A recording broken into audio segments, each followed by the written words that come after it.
Hey guys, Ed here from Jonard Tools. Today I want to talk to you about our TK-355 fiber optic stripper and Kevlar cutter kit, as well as our H-45 leather pouch that is used for this kit.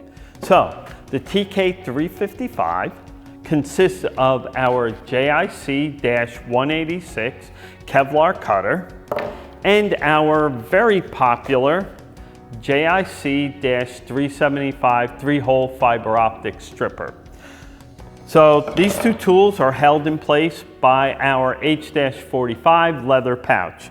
This leather pouch consists of two pockets that are form-fitted for the JIC-375 and JIC-186 Kevlar cutter. The H-45 uses stitched and riveted pockets for maximum life and durability. The leather is 1/8 of an inch thick and the pouch is proudly made in the USA.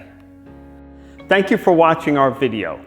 Please take a moment, like, share, comment below, subscribe to our channel to see the latest videos from Jonard Tools.